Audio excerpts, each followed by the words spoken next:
Dans cette seconde partie d'exercice, nous allons passer maintenant à la partie algébrique. Nous allons étudier complètement et intégralement la fonction f de x définie par ln de x au carré moins x moins 6. Alors déjà, on admet que la fonction f de la partie A, je vous l'ai remise sous les yeux. On se rappelle ici que la courbe bleue, c'est CF, donc c'est cette fonction-là qui nous intéresse. Eh bien, donc c'est ln de x carré moins x moins 6. Alors, la première chose que nous devons faire lorsque on a une fonction qu'on nous donne, c'est prendre la calculatrice et tracer la fonction.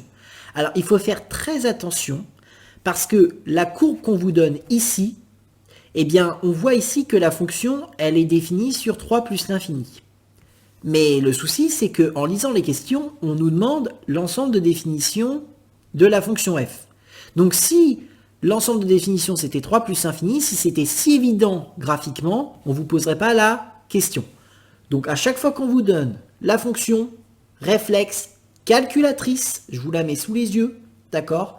On trace la fonction, donc je vais dans graphe, ici, je trace ln de x au carré moins x moins 6, je trace, et là, qu'est-ce que je vois? Alors là, la fenêtre, elle est réglée normalement. Shift F3, F3. Voilà, pour mettre à 0. Voilà, qu'est-ce que je vois? Eh bien, je vois que la fonction ln de x au carré moins x moins 6, c'est une fonction qui n'est pas continue, qui n'existe pas ici, mais qui existe bien entre moins l'infini et une certaine valeur, et puis à partir d'une certaine valeur jusqu'à plus l'infini. Donc attention, ça ne suffit pas de prendre que ce graphique-là. Ça, c'est trompeur. Donc on prend toujours la calculette et on regarde les choses. En regardant la calculatrice, on voit quand même beaucoup d'informations. En fait, je vais faire une petite capture d'écran et je vais vous montrer toutes les infos qu'on peut trouver grâce à la calculatrice. Je vous ai mis donc maintenant la capture d'écran de la calculatrice. Alors, qu'est-ce qu'on peut voir? On peut voir beaucoup de choses. On peut voir déjà que la fonction ln de x carré moins x moins 6, elle est décroissante ici, et ensuite croissante. On peut voir que, au niveau des limites, on peut voir que la limite de f de x, quand x tend vers moins l'infini, alors ce sera peut-être pas demandé dans l'exercice, mais c'est juste pour vous montrer le nombre d'infos qu'on a avec la calculatrice. Donc, quand x tend vers moins l'infini, on va par là. Lorsqu'on va par là, qu'est-ce qu'on voit? On voit que la courbe ici, elle a l'air de tout le temps, eh bien, monter, d'accord? Donc la fonction, elle est croissante. Donc du coup, on a l'impression que c'est plus l'infini. Ensuite, au niveau de la limite de f de x, quand x tend vers, alors ici, on est en moins 2, là, d'accord? On est moins 2, donc en moins 2, par valeur, du coup, alors je vais marquer moins 2 en vert ici, en valeur négative. Pourquoi? Parce que je viens de gauche là. Je vous rappelle que ici c'est moins 2 moins et ici c'est moins 2 plus. D'accord? Donc lorsque j'écris ça, ça c'est comme moins 2 moins. Qu'est-ce que je vois? Je vois que la courbe ici, eh ben, elle s'arrête. En fait, elle vient de très bas. Donc en fait, sa limite c'est eh bien moins l'infini. D'accord? Donc ça, je vous rappelle que c'est une asymptote verticale. Donc tout ça c'est au brouillon, c'est juste pour information. Asymptote verticale. X égale moins 2. Ok. Qu'est-ce qu'on voit d'autre? On voit ici qu'il y a également une asymptote verticale en 3 cette fois-ci. Alors ce sera en 3 plus ou en 3 moins? Eh bien ce sera en 3 plus, puisque cette fois-ci on est à droite. D'accord? 3 plus. Donc on peut écrire aussi x tend vers 3 par valeur positive. C'est pareil. Si vous écrivez ça et ça, et bien ça et ça, c'est la même chose. Et puis, qu'est-ce qu'on voit également? Donc ça, c'est au brouillon. On va marquer limite de f de x quand x tend vers donc 3 plus. Bah, c'est du coup, on a dit moins l'infini également. On vient de très bas. Et puis là, en plus l'infini, bah, c'est comme eh bien, de l'autre côté ici, c'est plus l'infini. Donc on va le marquer. Voilà.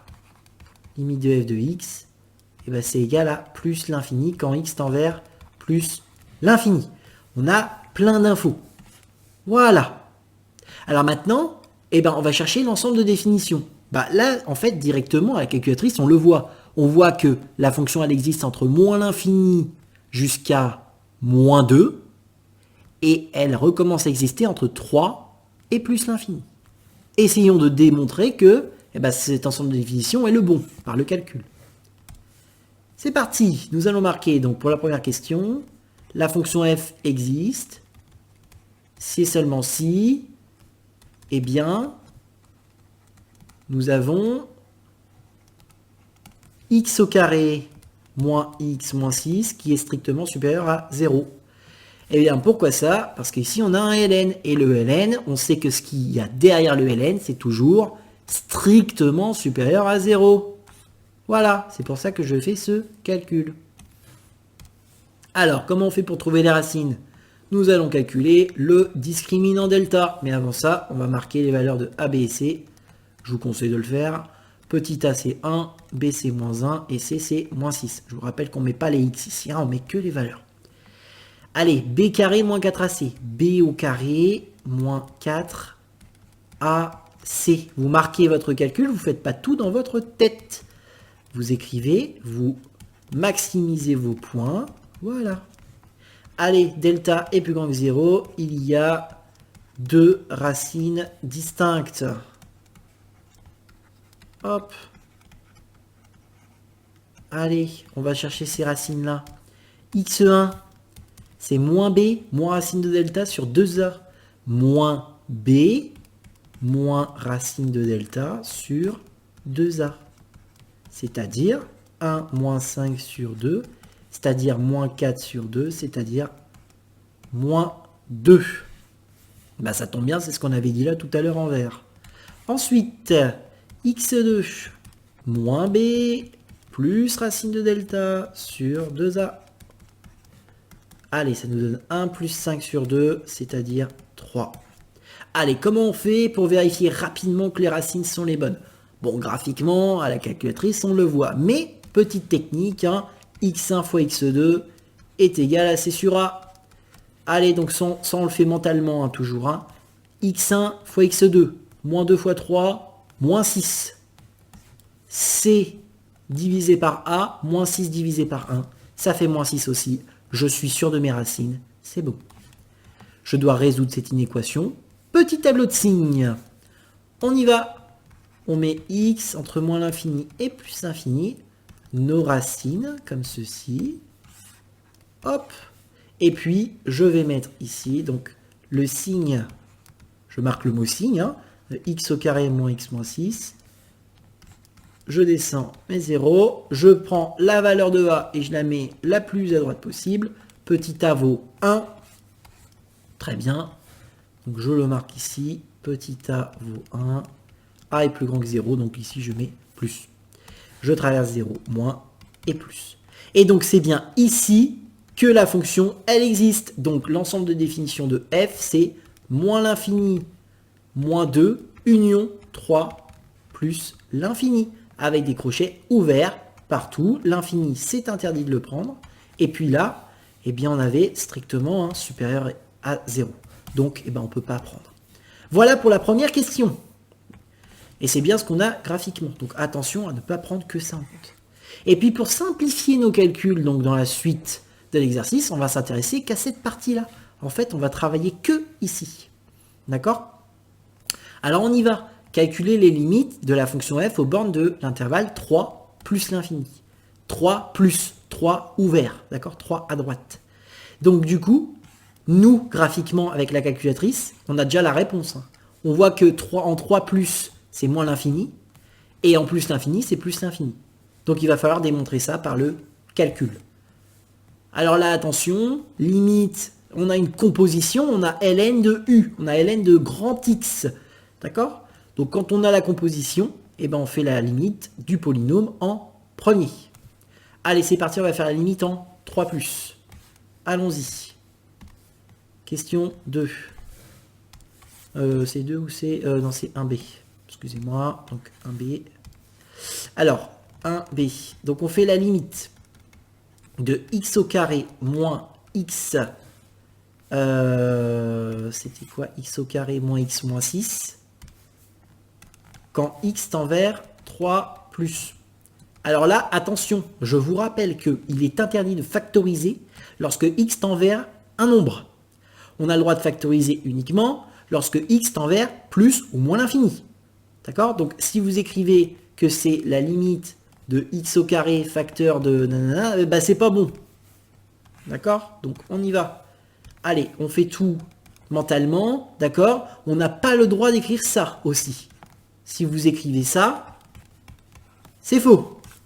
On est en train de faire une limite. Donc la limite, on la fait mentalement, on marque le résultat directement.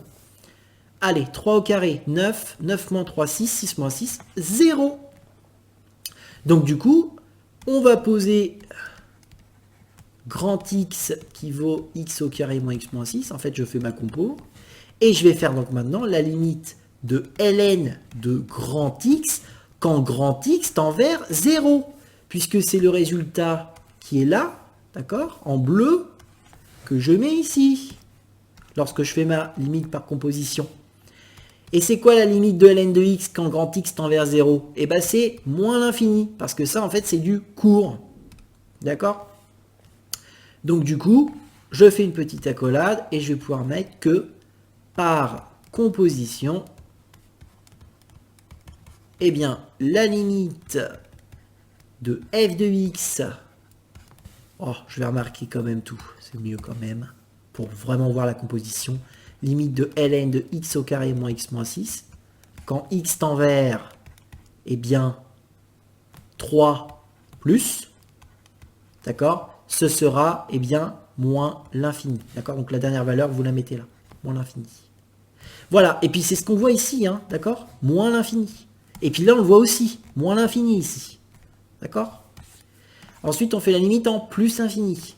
Alors, avant de se lancer dans le calcul, est-ce qu'il y a une forme indéterminée? Là, ça va faire plus l'infini, moins l'infini. Donc, il y a une forme indéterminée. Donc, je factorise mon polynôme x au carré moins x moins 6. Je factorise par le terme prépondérant. Le plus fort, c'est x au carré, facteur de 1, moins donc x sur x carré, moins 6 sur x au carré.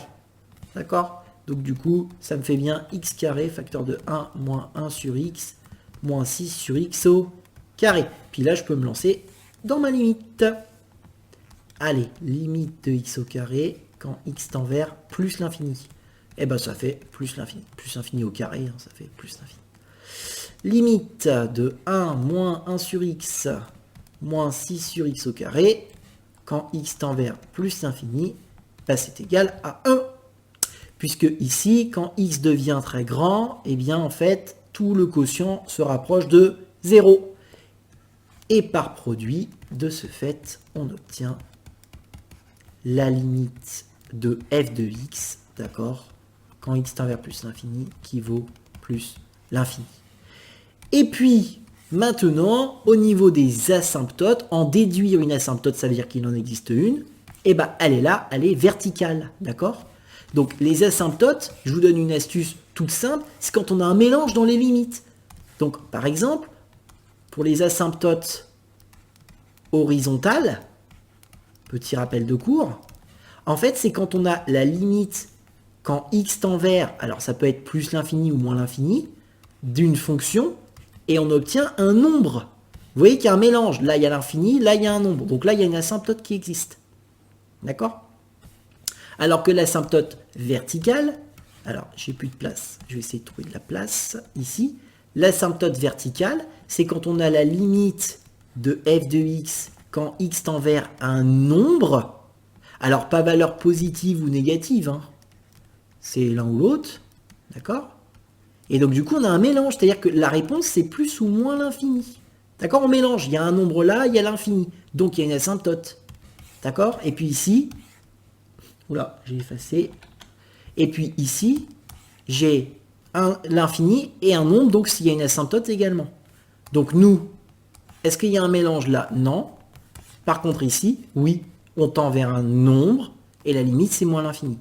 Donc il existe une asymptote verticale, donc on marque CF admet une asymptote verticale d'équation, j'ai plus de place, x égale 3. Et il n'y a pas de voisinage, hein. Pour vertical, c'est x égale 3. Voilà pour cette partie B.